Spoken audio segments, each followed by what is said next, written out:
Bonjour chers Congolais. Aujourd'hui c'est le 20 mars 2025. Je viens encore une fois auprès de vous pour vous sensibiliser car les temps sont encore et toujours mauvais. Voilà ce que le Seigneur nous a montré hier. Le Seigneur nous a montré hier un géant qui avait quitté une ville. Et il est allé vers une autre ville. Et quand il est arrivé vers l'autre ville, il a cherché une place pour s'asseoir et il s'est assis. Alors le Seigneur nous dira que nous ne devons pas laisser ce géant s'asseoir, puisque s'il s'assoit, il va s'enraciner.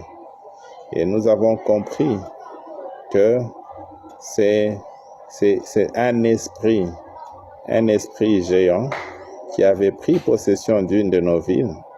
Et nous avons compris que spirituellement, la ville de Bukavu est déjà libérée. Et maintenant, cet esprit veut s'enraciner dans la ville de Goma afin de ne pas libérer la ville de Goma. Peuple congolais, je pense que ça fait depuis près d'un mois. Pour nous, ça fait 3 semaines, jour pour jour, que nous sommes en jeûne et prière pour cette nation, pour la situation critique qui est dans cette nation. Et on avait même voulu faire une pause pour préparer notre session de l'école de Christ qui va commencer le 7 avril afin de nous permettre de préparer maintenant juste cette session-là en prière. Mais nous nous sommes résolus, suite à ce message, de ne pas nous reposer et de continuer à prier, puisque il n'y a pas seulement une guerre physique où les Rwandais, avec leurs complices, sont en train d'être délogés de notre pays, mais il y a aussi une guerre spirituelle où ce sont des esprits qui s'installent pour prendre possession de nos villes, afin que nos villes soient leur possession. Et donc, nous encourageons vraiment tous les Wazalendo, afin que dès que Bukavu sera totalement libéré, qu'il n'y ait pas de repos, car le géant veut s'installer à Goma pour s'enraciner. Donc nous devons poursuivre notre combat pour le déloger de Goma.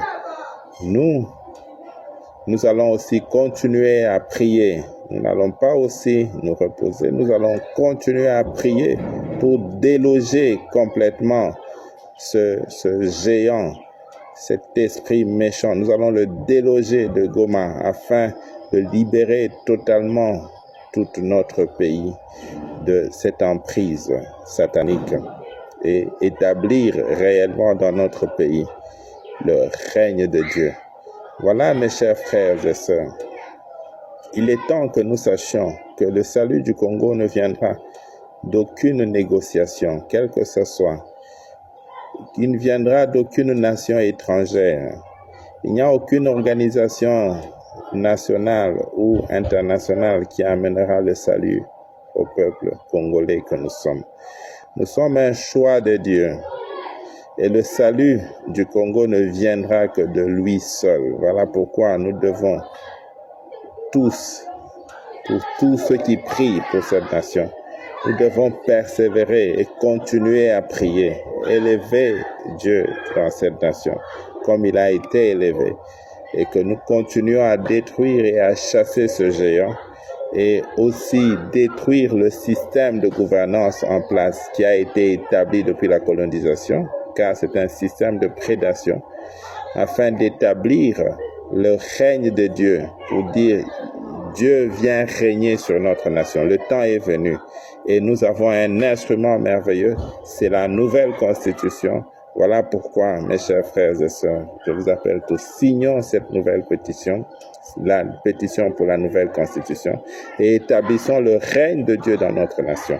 Que le Seigneur vous bénisse abondamment, qu'il vous bénisse abondamment, peuple congolais.